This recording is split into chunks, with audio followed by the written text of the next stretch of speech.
नाजरीन अस्सलाम वालेकुम। आप देख रहे पे न्यूज और कैंसर केयर .jk। मैं महविश मकीन आपकी खिदमत में हाजिर। जैसा कि हम हर सोमवार आप तक कैंसर के मुतालिक जानकारी फराहम करते हैं, आज जिस मौजू पर हम बात करने जा रहे हैं वो है गुर्दे का कैंसर यानी किडनी कैंसर। नाजरीन, ये एक ऐसा मर्ज है जो खामोशी से बढ़ता है और अक्सर लोग इसकी अलामात को नजरअंदाज कर देते हैं, मगर बर वक्त तशखीस और इलाज से इस पर काबू पाया जा सकता है। हमारे साथ फिर एक बार जुड़ चुके हैं डॉक्टर काजी अशरफ साहब, जो कि जम्मू कश्मीर के माने जाने कैंसर स्पेशलिस्ट हैं, और इनसे बात करेंगे पी न्यूज के एडिटर बशीर नाज साहब, जो डॉक्टर साहब से वो सवालात करेंगे जो हमारे नाजरीन के जहनों में भी होंगे। नाजरीन अस्सलाम वालेकुम, एक बार फिर आपको कैंसर केयर .jk और पी न्यूज़ में खैर मकदम है। किडनी में कैंसर कैसे होता है और इसका इलाज क्या है, ये बहुत सारे आपके खदशात सवालात हैं। नाजरीन, आज एक बार फिर हमारे साथ जम्मू कश्मीर के मारूफ ऑन्कोलॉजिस्ट डॉक्टर काजी अशरफ साहब मौजूद हैं। डॉक्टर साहब, आपको एक बार फिर पी न्यूज़ और कैंसर केयर .jk में खैर मकदम है। शुक्रिया। आज जो हमने टॉपिक चुना है ये गुर्दे का कैंसर। पहले नाजरीन को आप ये बताइए कि ये जो गुर्दा है जी, गुर्दे का हमारे जिस्म में, इंसानी जिस्म में क्या काम है, कितनी अहमियत है उसको, ये मकसद उसके बाद हम बात करेंगे। थोड़ा सा नाजरीन को पता होना चाहिए इस बारे में। जी शुक्रिया। गुर्दे को गुर्दा यानी कि किडनी इस वजह से कहा जाता है, नाम इसका इस वजह से रखा है क्योंकि इसकी जो शक्ल होती है गुर्दे की, वो एक दाल का जो राजमा की दाल होती है, बीन, हाँ बीन जो होता है उसके साथ मिलती है। अगर उस बीन को बड़ा किया जाए, स्केल इसका बढ़ाया जाए, तो वो लगभग गुर्दे की तरह दिखता है। तो यही वजह है कि इसको गुर्दे को गुर्दा बोलते हैं यानी कि किडनी बोलते हैं। अब किडनी जो है ये दो होती हैं, एक इंसान में, हर एक इंसान में दो किडनी होती है। दो किडनी, और दोनों किडनी से दो पाइप निकलते हैं, एक से एक, दूसरी से दूसरी पाइप निकलती है और नीचे जाके वो मसाने में चली जाती है। गुर्दे का जो काम है वो पेशाब निकालना होता है। पेशाब क्या होता है? पेशाब होता है जो कि जिसमें हमारे गंदा मवाद जमा होते हैं, जो हम खाना खाते हैं उसमें प्रोटीन होता है। अब प्रोटीन जब टूट जाता है हमारे जिस्म में इस्तेमाल होता है तो उसका कुछ बाई प्रोडक्ट निकलता है जिसको बोलते हैं बच्चा खच्चा, जिसमें सबसे ज़्यादा यूरिया, वेस्टेज जिसमें सबसे ज़्यादा यूरिया की तादाद रहती है। यूरिया होता है वो जो खाद हम इस्तेमाल करते हैं ज़मीनों में, फर्टिलाइज़र यूज़ करते हैं, वो बेसिकली यूरिया होता है। और इंसान के जिस्म से या किसी भी जानवर के जिस्म से वही यूरिया बाहर निकलता है। ये प्रोटीन का ब्रेक डाउन एंड प्रोडक्ट होता है। तो किडनी का जो प्राइमरी काम है, और भी कुछ काम है लेकिन प्राइमरी काम है फिल्ट्रेशन, ब्लड की फिल्ट्रेशन करना। तो क्या होता है, किडनी को अगर आप थोड़ा सा नाजुक तरीके से, नाजुक जाविये से देखेंगे तो किडनी जो है, किडनी जो खून की नसें हैं यानी कि खून की रगें जो हैं, खून की रगों का एक कलेक्शन है। तो मैं आपको ऐसे समझाता था क्या है। इसमें ट्यूब होते हैं, जो खून की रगें हैं वो ट्यूब जब जमा हो जाते हैं वही किडनी बना देते हैं। तो कैसे होता है, देखिए, जो हमारा जो जिस्म है इसमें जो खून की रगें हैं, छोटी बड़े कुल मिला के, अगर उनको दागे की तरह फैलाया जाए तो ये कम से कम 60 से 65 हजार मील लंबी है।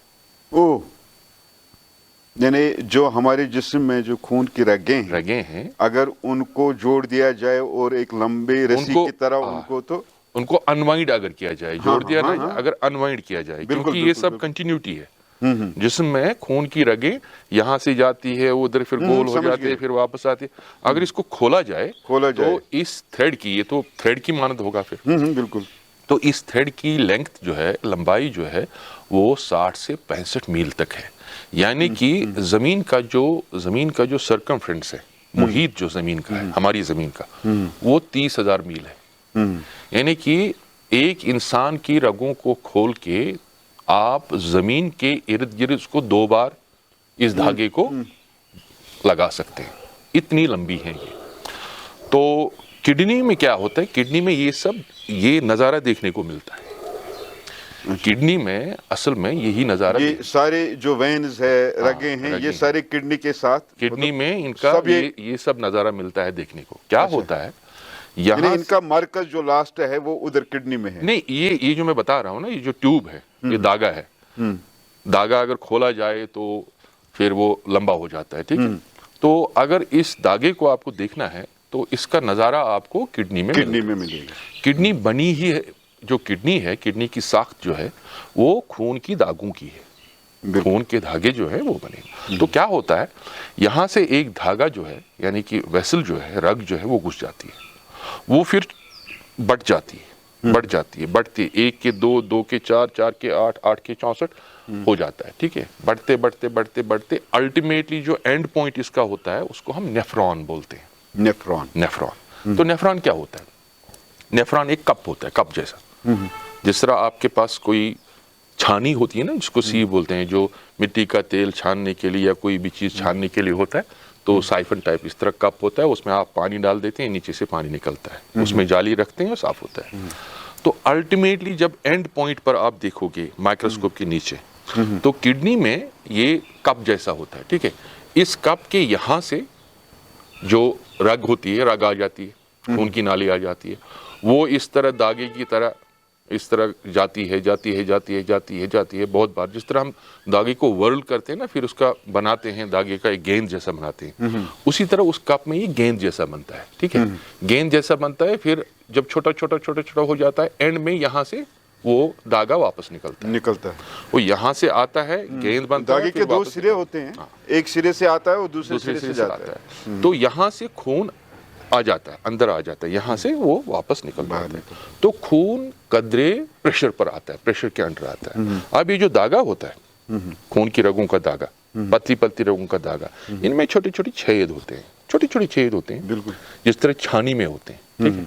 तो यहाँ से जब खून आता है, खून में जो ये यूरिया बाकी चीजें होती है, सॉल्ट होता है, ऑक्सलेट होता है, कैल्शियम होता है, फॉस्फेट होता है, वो इस छानी जैसी इसके ट्यूब के बीच में से चला जाता है। तो ये जो सॉल्ट होता है वो नीचे निकल जाता है, ठीक है।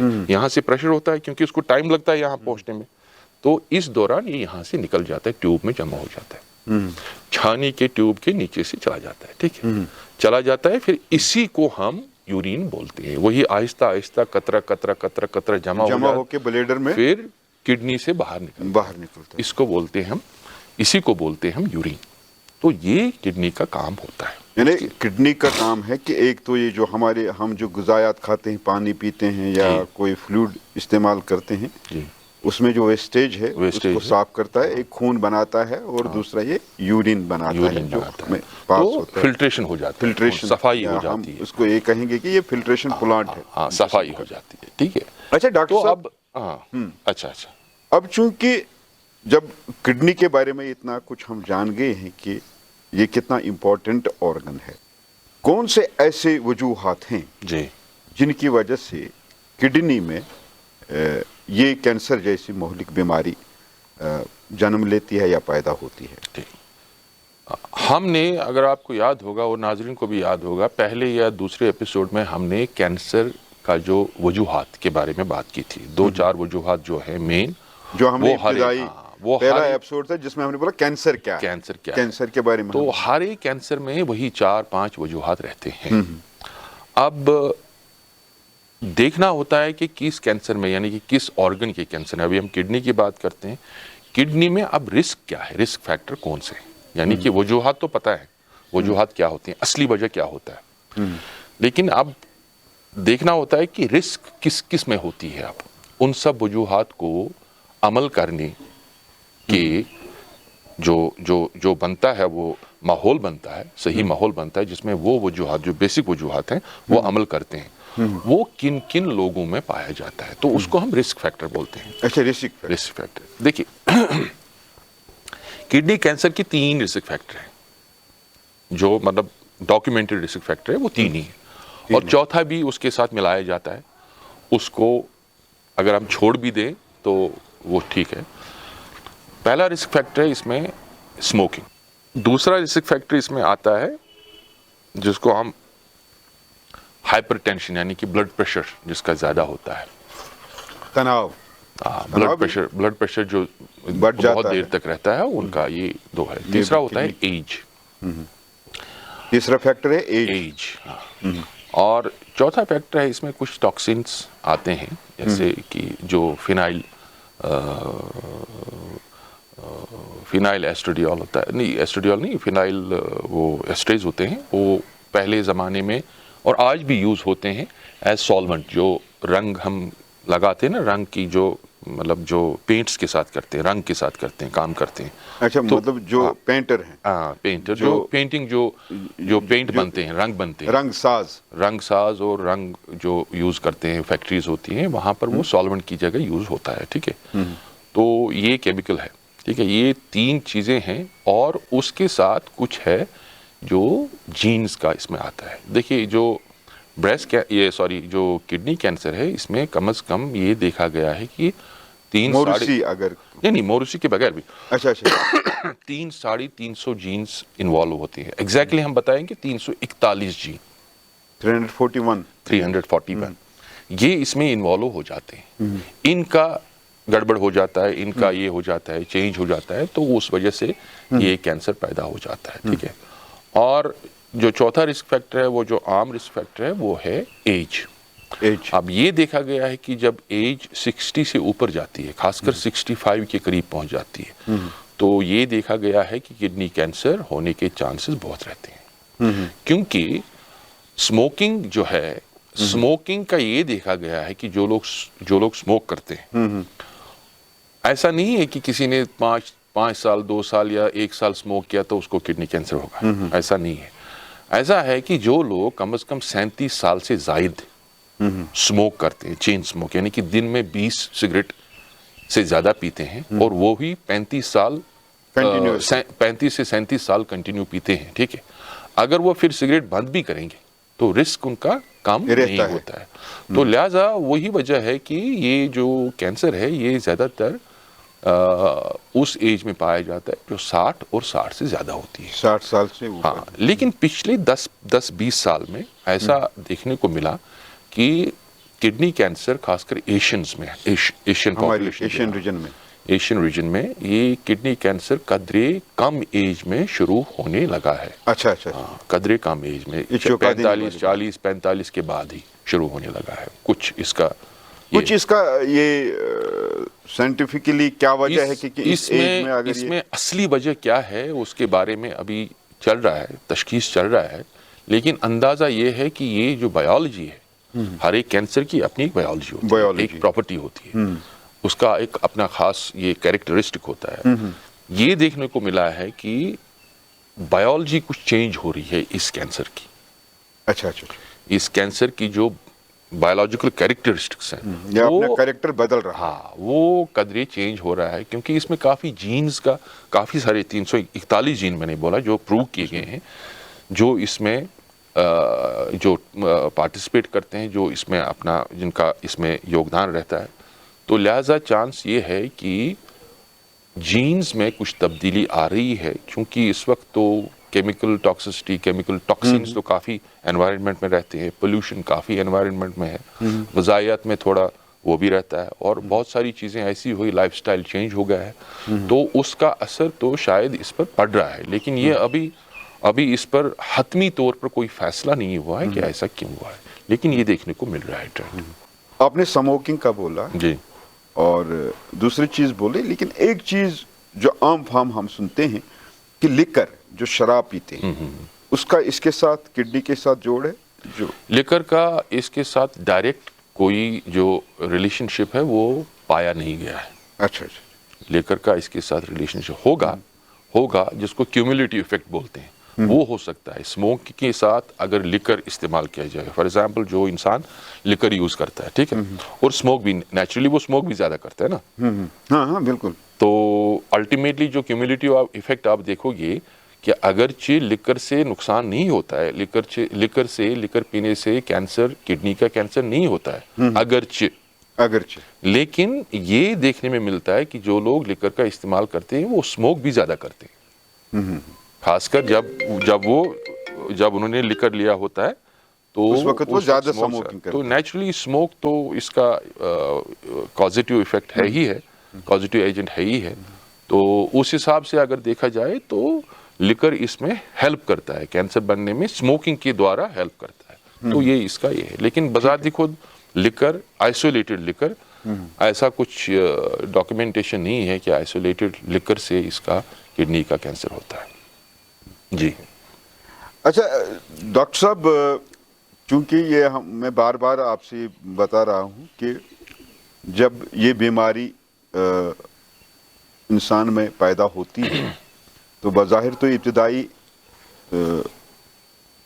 दौर में या इब्तिदाई टाइम में इसका कोई अलामात नहीं दिखती है। जी क्या ये जब अगर किडनी में इस तरह की बीमारी पैदा हो गई है, जी इसके कुछ अलामात हैं, इंडिकेशन इंसान की, नॉर्मल इंसान जो है, तो जब अगर ये बीमारी शुरू होगी तो कुछ ये है अलामात, सिम्टम्स, जैसे उसको लगे कि ना कुछ प्रॉब्लम है बॉडी में? ऐसा है, इस सवाल पर मैं आऊँगा, लेकिन उससे पहले मैं आपको थोड़ा सा बताता हूँ क्योंकि मेरे जहन में ये आ गया है, फिर मेरे जहन से निकल जाएगा। अच्छा। ये जो हम बात कर रहे थे अभी, जो किडनी का कैंसर है अब यंग एज में भी हो रहा है, लेकिन इसमें एक चीज़ और पाई गई है जो मैं आपसे कहना भूल गया। वो ये है कि जो एशियंस हैं, जो हम एशियंस हैं, इनमें ओवरऑल ये देखा गया है कि अगर अब थोड़ा बहुत कम ही एज में होने लगा है ये कैंसर, लेकिन ओवरऑल जो इसका प्रोग्नोसिस रहता है वो एशियंस में अच्छा रहता है बनिस्बत। दोबारा बताइए सर।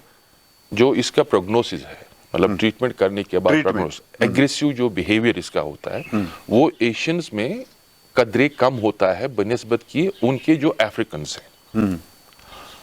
ये ऐसा है कि अफ्रीकन्स जो हैं, अफ्रीकन पॉपुलेशन, उसमें किडनी कैंसर बहुत एग्रेसिव होता है।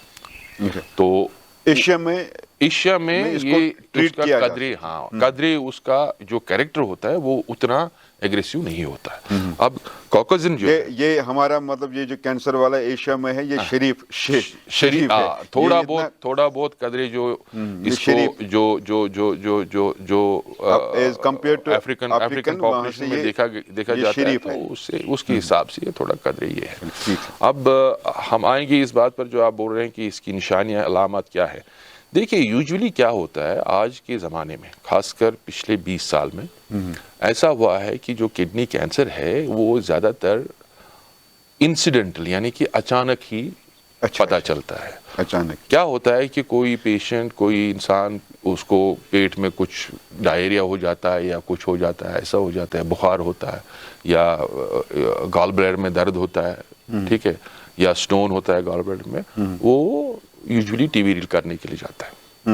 अब टीवी रील के दौरान ये पता चलता है कि किडनी में कुछ है, छोटा सा है, कुछ है, उसकी कोई अलामत नहीं होती है। जब तक 4 सेंटीमीटर का ये बन जाता है, 4 इवन 5 सेंटीमीटर का भी होगा, तो इसमें तब तक इसकी कोई अलामत ऐसे नहीं होती है। लेकिन जब यूजुअली ये बढ़ जाता है, अब 7 सेंटीमीटर से बड़ा जब हो जाता है, तो फिर इसकी अलामत शुरू हो जाती है। और इसकी अलामत में जो खास अलामत है वो है कि पेशाब के साथ खून चलता है, लेकिन वो खून दिखता नहीं है। प्रॉब्लम ये है कि वो ऐसा नहीं है कि खून चलता रहता है और इंसान को दिखता है कि भाई जिस तरह ब्लैडर में अगर कुछ होगा तो खून निकलेगा, तो वो इंसान को दिखता है, ठीक है, नहीं, मेरा पेशाब जो है एकदम रेड जैसा है, वो तुरंत हॉस्पिटल जाता है, हॉस्पिटल के। लेकिन इसमें क्या होता है, इसमें खून जो निकलता है वो नॉर्मली पेशाब में नहीं दिखता है जब तक आप टेस्ट नहीं करोगे। टेस्ट नहीं, तो उसमें क्या होता है, आरबीसी थोड़ा ज्यादा बढ़ जाता है। तो वो एक किस्म का एक लगा लेता है, एक आइडिया मिलता है कि शायद हो सकता है किडनी में कुछ हो, उसको फिर बाकायदा टेस्ट करके पता चलता है। हो गई एक बात। दूसरी बात इसमें ये होता है कि जब ये बढ़ जाता है तो उसके बाद इंसान को यूजुअली क्या होता है, उसको थोड़ा बहुत ऐसा लगता है कि फीवर जैसा है, हल्का फीवर जैसा लगता है, या किसी को दर्द होने लगता है, ठीक है, तो किसी को इस साइड में जो दर्द होने लगता है, और किसी का ऐसा होता है कि ये किडनी से बाहर फैल जाता है। अब किडनी से बाहर फैल के ये आमतौर पर जो है ये फेफड़ों में जाता है। अच्छा, किडनी से डायरेक्ट ये पहले ये फेफड़ों में आ जाता है किडनी से, तो कभी कभी बोन में जाता है। ठीक है, ओ तो ऐसा होता है कि कभी कभी इंसान को कुछ पता नहीं होता है कि उसकी किडनी में असली बीमारी तो किडनी में है, असली कैंसर तो किडनी में है। तो उसका क्या होता है, उसको चेस्ट में दर्द होता है, छाती में दर्द होता है, खांसी होती है, खांसी के साथ खून आता है। तो फिर जब डॉक्टर के पास जाते हैं तो डॉक्टर इनको छाती के टेस्ट करते हैं, खून का देखने ये खून क्यों आ रहा है, फिर उसका बायोप्सी, कभी कभी एंडोस्कोपी ब्रोंकोस्कोपी करते हैं। फिर जब उधर से FNAC करते हैं, बायोप्सी करते हैं, फिर पता चलता है नहीं, ये कैंसर जो है ये छाती का, लंग का कैंसर नहीं है, ये किडनी का कैंसर है, क्योंकि उसके बाद इन्वेस्टिगेशन होता है। और कभी कभी ऐसा होता है कि पेशेंट को किडनी में ट्यूमर है लेकिन किडनी का कोई अलामत है नहीं, उसको हड्डियों में दर्द हो जाता है या फ्रैक्चर हो जाता है। कभी कभी ऐसा होता है कि बहुत सारे पेशेंट ऐसे देखे हैं कि उनका जो फीमर होता है, टांग की हड्डी होती है, टांग की हड्डी टूट जाती है, अचानक बैठ के उठ के थोड़ा सा वो फिसल गए और टूट गए। ठीक है, हाँ, फिर उसको ट्रीटमेंट करने के बाद उसको बायोप्सी करते हैं, पता चलता है कि नहीं, ये टांग की प्रॉब्लम नहीं है, टांग की हड्डी की प्रॉब्लम नहीं है, प्रॉब्लम किडनी का कैंसर है। तो ऐसा भी होता है। और ये किडनी का जो कैंसर है ये एक वाहिद कैंसर है, एक वाहिद कैंसर है जो मेटास्टेसिस करता है, जो हमारी गज़ा का सिस्टम है, गज़ा की नाली, जिसमें स्टमक आता है, जिसमें पैंक्रियाज आता है, जिसमें इंटेस्टाइन आता है। ठीक है, एक तो होता है कि बाकी जो कैंसर होते हैं, फॉर मिसाल के तौर पर अगर गॉल ब्लैडर का कैंसर होगा किसी को, ठीक है, वो स्टमक को इन्वॉल्व कर सकता है, वो फैल के स्टमक की तरफ जा सकता है, उसको इन्वॉल्व कर सकता है। या रेक्टम का कैंसर होगा, वो स्मॉल इंटेस्टाइन को इन्वॉल्व कर सकता है। इसमें ऐसा नहीं है। इसमें क्या है, इसमें ये जिस तरह मेटास्टेसिस भेज देता है ना, जिस तरह कोई ब्रेस्ट का कैंसर है वो मेटास्टेसिस कहाँ देता है, लिवर में देता है या बोन में देता है, इसी तरह जो किडनी का कैंसर है ये मेटास्टेसिस जैसे बोन में लगा देता है या चेस्ट में लगा देता है, इसी तरह ये स्टमक में भी मेटास्टेसिस। इसकी बड़ी वजह ये हो सकती है कि ये जो फैलाव करता है, क्योंकि किडनी का काम आपने जो बताया है कि ब्लड सर्कुलेट करना, ब्लड नहीं उसके साथ उतना उसके साथ नहीं है। इसका उधर कैंसर होगा, ब्लड में जाएगा तो कहीं पे भी जा सकता है। नहीं, इसका जो वैस्कुलरिटी, हाँ, वो एक चीज है, क्योंकि काफी वैस्कुलरिटी ब्लड की इसकी रहती है किडनी की, तो सेल सर्कुलेट हो जाती हैं, तो फिर ये स्टमक में भी मेटास्टेसिस दे सकता है और कोलन में भी मेटास्टेसिस दे सकता है। तो क्या होता है, जब मेटास्टेसिस स्टमक में हो गया तो इंसान को म्यादे में दर्द होता है, या उसको पाखाना जो होता है एकदम काला आ जाता है पाखाना, और इंसान को लगता है कि उसको स्टमक का कैंसर हुआ है। ठीक है, तो उसको एंडोस्कोपी करते हैं, बाकी चीज करते हैं, देखते हैं, बायोप्सी करते हैं, टेस्ट करते हैं, उधर निकलता है कि भाई ये तो स्टमक का कैंसर नहीं है, ये कुछ दूसरा ही है, कहीं और है। तो फिर जब बाकी टेस्ट कर ले तो पता चलता है कि ये किडनी का कैंसर होता है। तो ये एक बिजार टाइप का इसका जो प्रेजेंटेशन है, इसके जो अलामात हैं वो एकदम बिजार हैं, एकदम काफ़ी वेरिड है। अच्छा, और कोई ऐसा होता है पेशेंट जिसमें क्या होता है, लगभग सिम्टम्स बहुत ही कम होते हैं, उसको फीवर आ जाता है, खाली फीवर आता है, फीवर रहता है, चलता है और कमज़ोरी आती है। टेस्ट करते हैं, लगभग टेस्ट सारे ठीक होते हैं। ठीक है, तो वो इसका एक इम्यून इसका प्रेजेंटेशन रहता है, जिसको बोलते हैं पैरा नियोप्लास्टिक सिंड्रोम। तो इसी तरह कोई पेशेंट ऐसा होता है, उसको ब्लड में जो है, उसके जिस्म में, खून में कैल्शियम बढ़ जाता है। ठीक है, टेस्ट करते हैं, देखते हैं, उसको बोन पेन्स हो तो उसको डिहाइड्रेशन होता है, उसको जिस्म में दर्द होता है, प्यास काफ़ी लगती है, काफ़ी कमज़ोरी लगती है, थकावट काफ़ी ज़्यादा आती है। तो टेस्ट करते हैं तो देखते हैं कुछ खास टेस्ट में कोई ये नहीं है। अब अचानक कैल्शियम का टेस्ट यूं ही कर लेते तो देखा जाता है कि कैल्शियम काफ़ी ज़्यादा है इसको। अब कैल्शियम क्यों ज़्यादा है तो पता चले कि इसका किडनी का कैंसर है। तो इसका जो प्रेजेंटेशन है किडनी के कैंसर की, ये बहुत अजीब व गरीब है जब ये एडवांस हो जाता है। लेकिन जब ये छोटा होता है, छोटे साइज में, इसका खास कोई उतना ये नहीं होता है, एक्सेप्ट ये हो सकता है कि इसका कैल्शियम ज़्यादा, अगर छोटा भी हो। ऐसा होता है कि ये जो ट्यूमर होता है अगर छोटा साइज का हो, जो ऐसे सिम्टम पेन, ब्लीडिंग, वो ऐसा नहीं देगा, लेकिन इसके ये सब आ सकते हैं, फीवर अचानक रहता है, किसी किसी का हीमोग्लोबिन बढ़ जाता है। हीमोग्लोबिन तो घटना चाहिए, खून जो होता है खून कम होना चाहिए, कम होना चाहिए। ठीक है। लेकिन किडनी कैंसर में कभी ऐसा होता है कि इंसान को खून बढ़ने लगता है, हीमोग्लोबिन बढ़ता जाता है। कुछ लोग तो खुश हो जाते हैं कि हमारा खून हाँ, बढ़ वो गया, मेरे टेस्ट करते 14 हैं। पॉइंट से ज्यादा हो गया। हाँ, वो टेस्ट करते हैं, इंडिकेशन उसका- है कुछ गलत है जिसमें। उसका तो मतलब 14 से ज्यादा हो जाता है, 16 हो जाता है, 17 हो जाता है, ठीक है। तो फिर जब इन्वेस्टिगेट करते हैं, देख लेते हैं वजह क्या है, उधर पता चलता है किडनी में छोटा सा ट्यूमर है।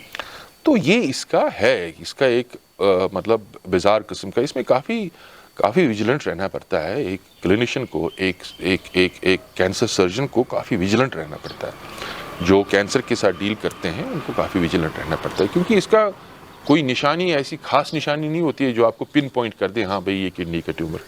बहुत ही कम लोगों में ऐसा होता है, और वो ऐसे लोग होते हैं जिनका ट्यूमर ऑलरेडी बढ़ गया होता है, उन्होंने ऑलरेडी जगह बनाई। डॉक्टर साहब, 2-4 चीज़ों पे बात करनी है, लेकिन एक चीज़ जानने की मैं कोशिश करना चाहता हूँ आपसे कि अगर कोई ये जानने की कोशिश करेगा कि मेरी किडनी जो है वो मजबूत हैं, सेहतमंद है या नहीं है, या कोई प्रॉब्लम है, कोई टेस्ट ऐसा जो हर एक नॉर्मली बंदा करे और जिसकी लागत भी कम हो, जिससे ये पता चले कि जिसको कोई शक होगा नहीं, शायद मेरी एज भी है, मैं स्मोकिंग भी करता हूँ, मैं लिकर के साथ भी करता हूँ, या मैं कुछ और भी आदत ऐसे हैं, या खाना खाने में मेरे बुरे आदत हैं, तो शायद हो सकता है। तो उनके लिए कोई ऐसा टेस्ट जिससे वो देखिए, इसमें खून का, देखो किडनी का कोई टेस्ट आप करेंगे जिसको हम KFT बोलते हैं।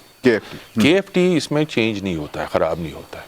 अच्छा, लगभग कभी भी नहीं खराब होता है KFT। अगर KFT करेंगे तो वो कभी खराब नहीं, वो कभी खराब नहीं होता है, क्योंकि खराब वो होगा ही नहीं, क्योंकि जो ये ट्यूमर होता है, ये ज्यादा एक किडनी को अगर इसने टोटली भी खराब किया होगा, फिर भी तो एक किडनी बाकी रहते हैं ना, वो किडनी कॉम्पनसेट करती है। तो लिहाजा KFT जैसा टेस्ट उससे पता नहीं चलेगा कुछ। हाँ, यूरिन टेस्ट से पता चल सकता है कि ब्लीडिंग हो रही है।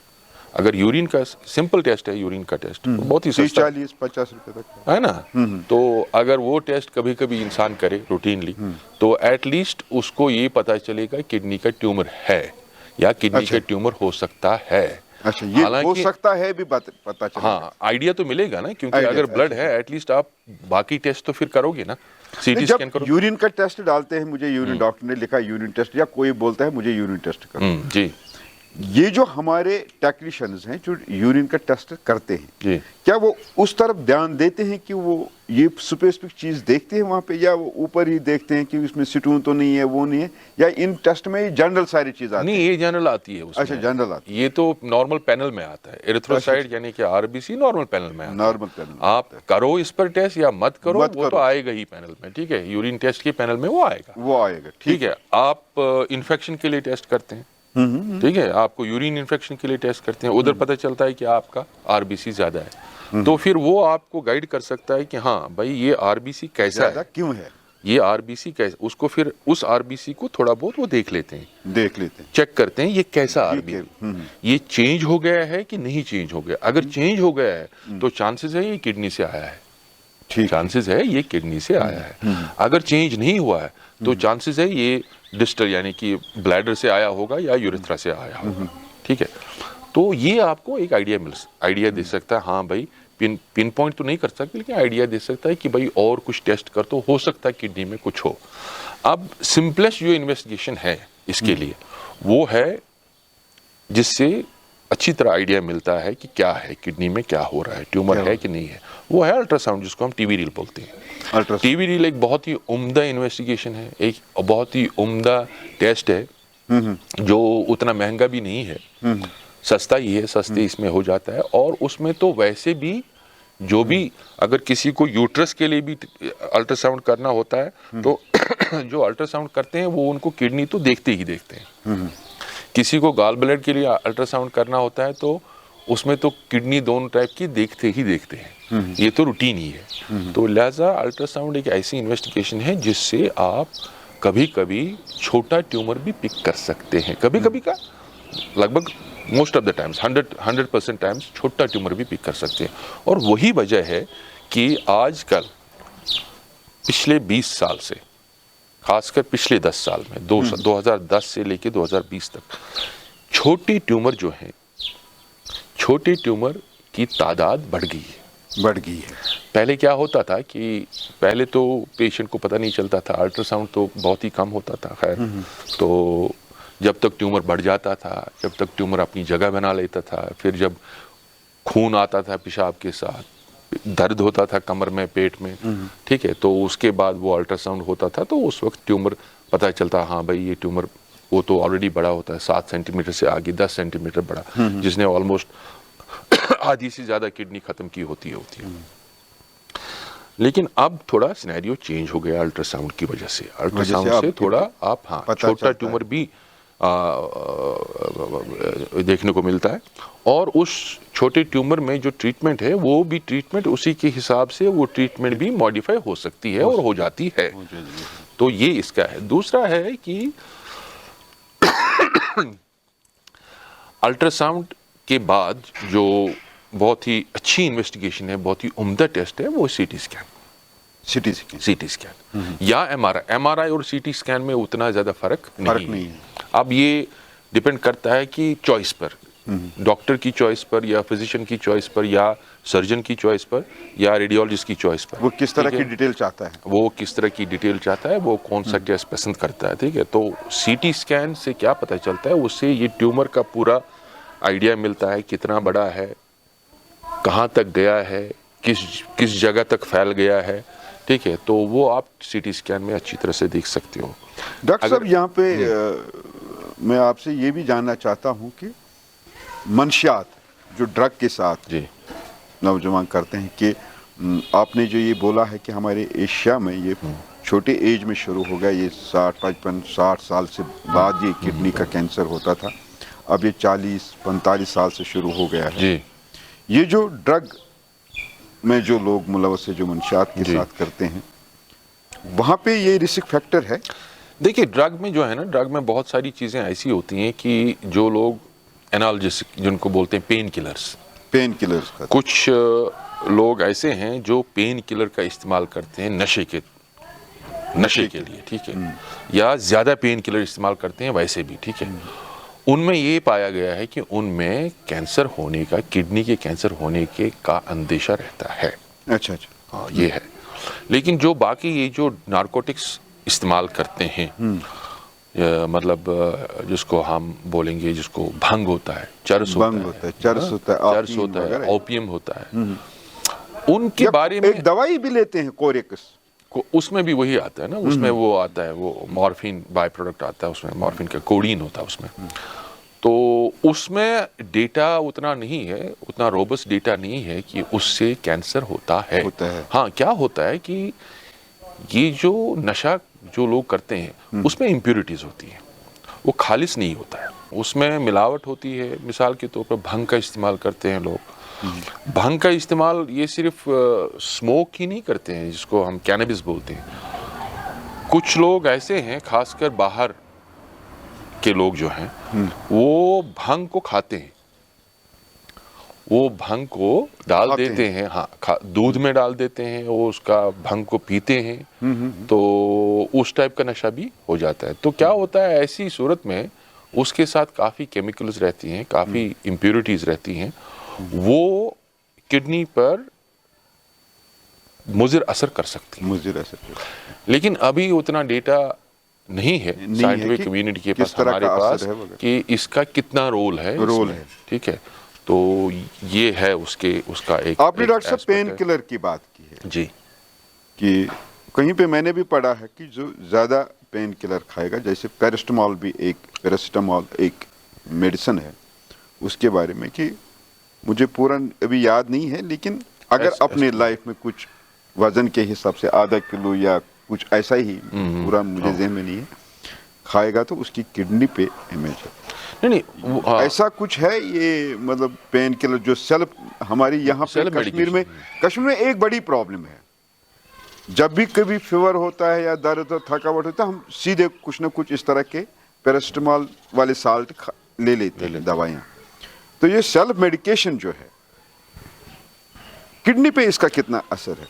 हाँ, ये बहुत ही उम्दा सवाल है। देखिए, जो पैरासिटामॉल है, पैरासिटामॉल से यूजुअली किडनी पर उतना ज़्यादा इफेक्ट नहीं होता है, वो लिवर पर ज़्यादा होता है। अच्छा, लिवर पर ज़्यादा होता है। तो उसका अगर 3 ग्राम 4 ग्राम से ज़्यादा डोज हो जाएगा एट अ टाइम, तो लिवर फेलियर भी हो सकता है। लिवर फेलियर भी हो सकता है, खासकर बच्चों में। छोटे बच्चे जो होते हैं उनको फीवर के लिए क्रोसिन वोसिन देते हैं, तो उनके लिए ठीक नहीं है, मुज़िर है, उसमें प्रॉब्लम हो सकती है, लिवर फेलियर भी हो सकता है। अब जो पेन किलर होते हैं जिसमें ज़्यादातर एस्टामिनोफेन आता है, एस्टामिनोफेन और उसके डेरिवेटिव्स, जैसे जो एनसैड उनको बोलते हैं, non steroidal anti inflammatory drugs, उसमें आता है ब्रूफिन, आता है नेप्रोक्सिन, आता है बाकी एनल्जीन, एक ज़माने में एनल्जीन चलता था, वो फिर उसको बंद किया गया, ठीक है।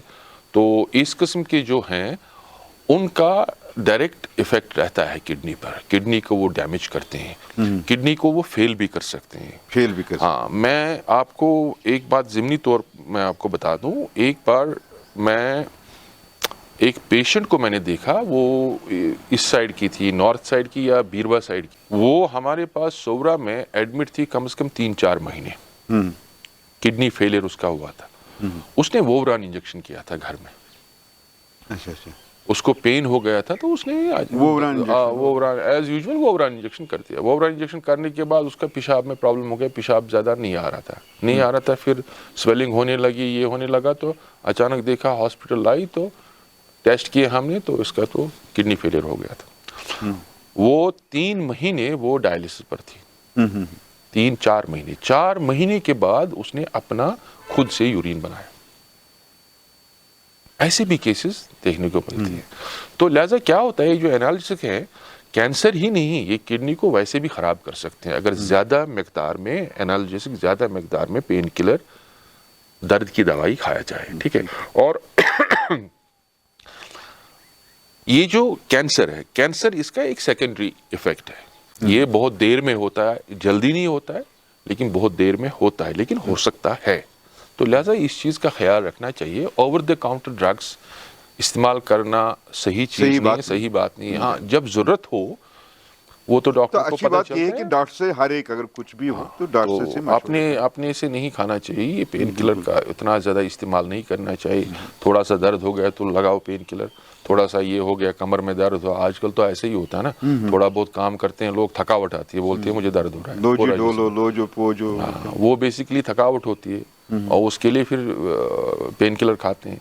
तो उससे क्या होता है, किडनी को नुकसान हो जाता है, और इतना ही नहीं कि आगे जाके वो कैंसर में भी तब्दील हो सकता है अगर रेगुलरली कोई इस तरह अपनी किडनी पर ये पेन किलर्स का लोड चलाता रहे। अच्छा डॉक्टर साहब, इलाज से पहले इसका इलाज क्या है, एक चीज़ जानना चाहूँगा। जो पेशेंट इसमें मुब्तला हैं, या जो किडनी जो कैंसर है, रिकवरी रेट क्या है?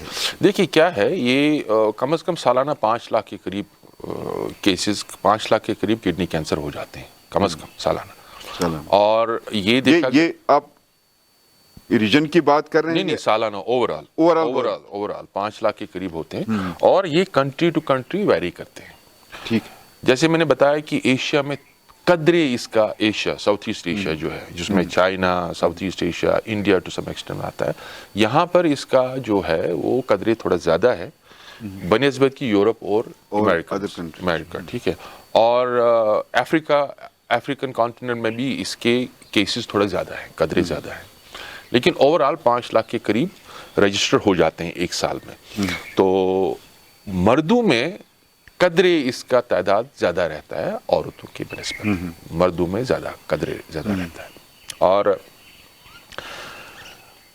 अब ये जो छोटा ट्यूमर होगा, अगर मिसाल के तौर पर 4 सेंटीमीटर का है कैंसर, 4 सेंटीमीटर के साइज का है, उसका जो सर्वाइवल है, उसका जो क्योर रेट है, अगर आप क्योर रेट भी बताएंगे, ऐसे हम क्योर रेट की बात नहीं करते हैं, हम सर्वाइवल की बात करते हैं, ठीक है। तो वो लगभग 95% से ज़्यादा है। यानी कि 95% से ज़्यादा एहतिमाल है कि जिसका ट्यूमर छोटा होगा वो क्लियर हो सकता है। क्लियर हो।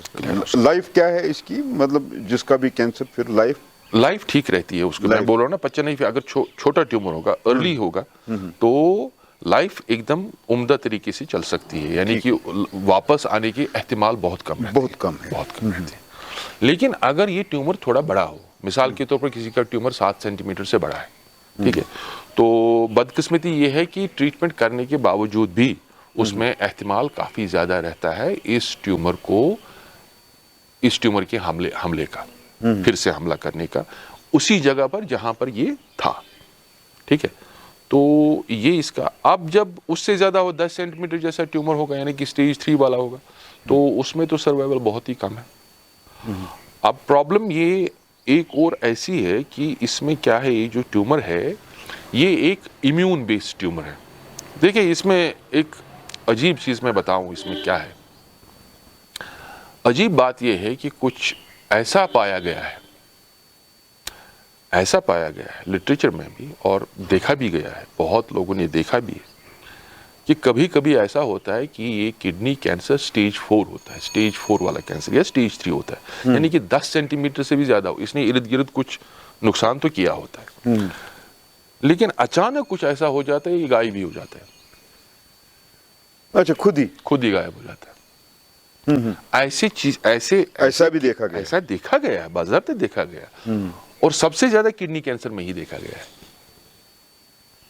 कि अचानक खुद ब खुद गायब हो जाता है। क्यों गायब हो जाता है? क्योंकि ये जो ट्यूमर है, ये आप मान लीजिए एक स्पेशल किस्म का ट्यूमर है जिसको हम बोलते हैं इम्यून मॉड्यूलेटेड है। इसमें इम्यून मॉड्यूलेशन, इसमें इम्यूनिटी का काफी रोल रहता है। अच्छा, क्या ये इस तरह कह सकते हैं कि जिनका इम्यूनिटी पावर स्ट्रांग होगा, सही, उन लोगों में ये चांस, जिनमें ये खत्म हो जाता है, खुद ब खुद खत्म हो जाता है। अच्छा, उनमें ये खत्म। हाँ, तो नेचुरली इसका कंक्लूजन तो यही रहेगा कि इनका इम्यूनिटी जो है, उनका जो अंदर का जो बॉडी का जो मैकेनिज्म है, प्रोटेक्टिव मैकेनिज्म है, वो इतना स्ट्रांग है, वो इस ट्यूमर को खा लेता है। और कभी कभी ऐसा भी देखा गया है कि ये जो ट्यूमर है, ये 6 दिन से 7 दिन में एक इंसान की जान ले सकता है। अच्छा, इतना एग्रेसिव हो सकता है। एक तरफ ये मैं बताया नहीं, एक बिजार इसका ये है कैरेक्टर, ये इसका जो कैरेक्टर है, ये एकदम बिजार है। जब ये टिपिंग पॉइंट पर पहुंच जाता है, टिपिंग पॉइंट होता है कि एक खास साइज पर जब पहुंच जाता है, उसके बाद कभी कभी ऐसा भी होता है, कुछ किस्म, क्योंकि ये बहुत किस्म के ट्यूमर होती है किडनी में, तो कुछ ट्यूमर किडनी में इतने एग्रेसिव होते हैं कि वो हफ्ते, 10 दिन या 20 दिन में जान ले सकते हैं इंसान की। इतने वो एग्रेसिवली फैल जाते हैं, पता भी नहीं चलता है कहाँ। आप देख लेते हैं पेशेंट को, 1 महीने के बाद फिर से देख लेते हो, पूरा जिस्म में फैला गया है, हड्डियां भी फैल गई, सारा जिस्म इसने इन्वॉल्व कर लिया होता है, ठीक है। तो ये भी उसकी खासियत है इस किस्म की। अब कुछ साल 2017 तक प्रॉब्लम थी कि देखिए, जो किडनी ट्यूमर है, इसमें कीमोथेरेपी काम नहीं करती और रेडियोथेरेपी भी काम नहीं करती। अच्छा, इसका ट्रीटमेंट खाली सर्जरी है, खाली ऑपरेशन है इसका ट्रीटमेंट। तो सर्जरी, कीमोथेरेपी से इस पे कोई असर ही नहीं, कुछ असर नहीं होता है इसका। ये भी इसकी एक, इसका मतलब ये है कि अगर किडनी पेशेंट कोई होगा, ये किडनी में किसी का कैंसर हो गया, तो उसको कीमोथेरेपी आप देते नहीं? फिर क्या? देते ही नहीं है, क्योंकि इसमें तो कीमोथेरेपी असर ही नहीं कोई काम ही नहीं है, काम ही नहीं करती, और रेडियोथेरेपी भी कोई काम नहीं करती। रेडियोथेरेपी, ये अजीब नवीयत का ट्यूमर है, ना कीमोथेरेपी इसमें काम करती है, ना रेडियोथेरेपी काम करती है। इसमें एक ही ऑप्शन रहती है, वो रहती है ऑपरेशन की। ऑपरेशन उम्दा तरीके से हो गया तो चांसेस है कि इंसान ठीक हो सकता है। अब जो एडवांस्ड होते हैं उसमें अब क्या है, 2017 तक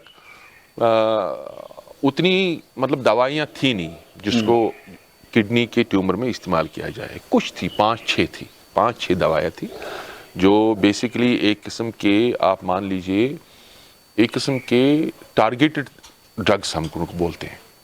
वो रिसेप्टर होते हैं जो खून की रगें होती ना, क्योंकि मैंने बताया ये जो किडनी है, ये बेसिकली क्या है, ये खून खून की रगों के धागे जो हैं उन्हीं का मजमुआ है, मजमूआ है। ठीक है। तो लिहाजा इसमें वही अद्वियात इस्तेमाल होते हैं जो खून की छोटी रगों पर असर करते हैं, तो उनको बोलते हैं VEGF, VEGF रिसेप्टर एंटेगनिस्ट्स, ठीक है। ये इस्तेमाल होते हैं। वो ऑलरेडी 6 ड्रग उसके FDA ने अप्रूव किए हैं, लेकिन उसके रिजल्ट्स भी उतने कुछ खास नहीं थे। थोड़ा बहुत 5-6 महीने 7 महीने तो ठीक है। उसके बाद कुछ ऐसे ड्रग्स हैं जो मिसाल के तौर पर जिनको इंटरफेरॉन बोलते थे। देखिए, किसी का इन्फेक्शन होता है, खासकर वायरल इन्फेक्शन किसी का होता है, तो हमारा जिस्म उस वायरल इन्फेक्शन को कैसे हैंडल करता है? हमारे जिस्म में जो इम्यून सेल्स होती हैं वो एक किस्म की दवाई बनाते हैं, एक किस्म का केमिकल बनाते हैं जिसको उसको इंटरफेरॉन बोलते हैं। अब इंटरफेरॉन भी इसमें इस्तेमाल किया गया, लेकिन रिजल्ट्स उतने अच्छे नहीं हैं। अब शुक्र है इस बात का कि अब जो इसका जो लाइन ऑफ मैनेजमेंट, यानी कि थॉट प्रोसेस जो है, थॉट प्रोसेस हमारा चेंज हो गया थोड़ा बहुत, क्योंकि ये इम्यून ट्यूमर है। अब इम्यून चेक पॉइंट जो होते हैं उनके खिलाफ जो ड्रग्स आई हैं, जो ड्रग्स बनी हैं, उनमें ये देखा गया है कि उनका असर कदरे अच्छा रहता है। मैं ऐसे बताऊं आपको कि 50% लोग ऐसे हैं जिनकी जो डिजीज है वो स्टेबल रह सकती है। तो एक मतलब उम्दा बात ये है जो अब देखने को मिलता है कि जो इम्यून चेक पॉइंट ड्रग्स हैं जो अब आने शुरू हुई हैं आना, तो जिस पर काम हो रहा है, अभी भी हो रहा है काम, क्योंकि जो फ्यूचर है, फ्यूचर कैंसर का फ्यूचर, कैंसर ट्रीटमेंट का फ्यूचर जो है वो इम्यूनोथेरेपी है। ये अब इस किस्म का एक ख्याल, एक नया पैराडाइम अब शिफ्ट आ गया है, पैराडाइम शिफ्ट आ गया है साइंटिस्ट्स और डॉक्टर्स की इसमें, ठीक है, पर्सपेक्टिव में पैराडाइम शिफ्ट आ गया है। अब कैंसर को एक इम्यून डिजीज की तरह हैंडल करने की कोशिश हो रही है, और इसमें किडनी का कैंसर पहले नंबर पर सबसे। और ये देखा गया है कि ये जो दवाइयां अब आई हैं उससे स्टेज 4 जो कैंसर है उसको भी किसी हद तक उसको कंट्रोल में रख सकते हैं। ठीक नहीं होता है, क्योर नहीं कर सकते, लेकिन कंट्रोल में, यानी कि 50% लोग ऐसे हैं जिनकी डिजीज जो होती है वो उधर ही रहती है जहां थी, अगर कम भी नहीं होती है लेकिन उधर ज्यादा उससे आगे नहीं चली जाती है। और ये अंदाजा है कि अगले 10 साल में ऐसा होगा कि ये जो किडनी का कैंसर है, यानी मैं स्टेज 4 की बात कर रहा हूँ, किडनी का कैंसर जो स्टेज 4 है उसको एक क्रॉनिक डिजीज की तरह हैंडल किया जाए। क्रॉनिक डिजीज मीनिंग जिस तरह मिसाल के तौर पर किसी का डायबिटीज है, उसको वो दवाई पर चलाता है, काम अपना चलाता है। किसी का ब्लड प्रेशर ज्यादा है, वो दवाई खा के काम चलाता है। किसी का हार्ट का तकलीफ है, वो दवाई खा के चलाता है काम, सालों काम चलाता है। इसी तरह इस पर काम हो रहा है कि आने वाले कल में, यानी कि मेरे ख्याल में फ्यूचर में 10 साल में, अगले 10 साल में शायद ऐसा होगा कि ट्रेंड इसी तरह अगर रहेगी तो किडनी का जो कैंसर है ये उस आम डिजीज की तरह मतलब इसको हैंडल किया जाए, जिसको मतलब खत्म तो अगर खत्म नहीं हो सकता, क्योर नहीं हो सकता है, लेकिन जहां है वहां ही होगा, उधर ही रहेगा और दवाई पर काम चलेगा। तो ये है इसका इस वक्त किडनी कैंसर। डॉक्टर साहब, आपके हम बहुत मशकूर हैं, इस कैंसर पे आपने हमारे साथ ताउन किया है कि लोगों को इसकी जानकारी देंगे। ये लोग अपने कमेंट्स में फ़ोन भी करते हैं, आपके प्रोग्राम से बहुत खुश भी हैं माशाल्लाह। तो हमारी नाज़रीन यही कोशिश रहती है कि ये जो मोहलिक बीमारी है कैंसर, इससे हम अपने नाज़रीन जो हैं, हमारे फॉलोवर्स हैं जो हमें देखते हैं, या ऐसे कहेंगे ख़ासकर जम्मू कश्मीर जो हमारी रियासत है, अभी यूटी है, तो यहाँ लोग इस मोहलिक बीमारी से महफूज रहें, और अगर खुदा न खास्ता कोई इसमें मुब्तला हो चुका है वो किस तरह से ट्रीटमेंट करें, ये हमारा इस प्रोग्राम का मकसद है। और यही मकसद डॉक्टर साहब का भी है जी। तो नाज़रीन, मिलते हैं अगले प्रोग्राम में दूसरे किसी पार्ट को लेकर, किस जिस्म के किस हिस्से में क्या है। डॉक्टर साहब रहेंगे हमारे साथ, तब तक के लिए खुदा हाफिज। डॉक्टर साहब, आपका एक बार फिर शुक्रिया। Thank you. नाज़रीन, आप देख रहे थे पी न्यूज और cancercare.jk का आज का खुसूसी प्रोग्राम गुर्दे का कैंसर। अगले शुमारे में इसी वक्त इसी चैनल पर कैंसर से मुतालिक डॉक्टर काजी अशरफ आपको मजीद जानकारी फराहम करेंगे। अगर आप डॉक्टर साहब से कैंसर के बारे में कोई जानकारी चाहते हैं तो स्क्रीन पर दिए गए नंबरात पर आप डॉक्टर साहब से बात कर सकते हैं, और इसके अलावा आप स्क्रीन पर दिए गए ईमेल पर भी अपने सवालात का जवाब हासिल कर सकते हैं। हाँ, हेल्थ से मुतालिक cancercare.jk को जरूर सब्सक्राइब करना न भूलें। इसी के साथ इजाजत चाहूंगी। अल्लाह निगहबान।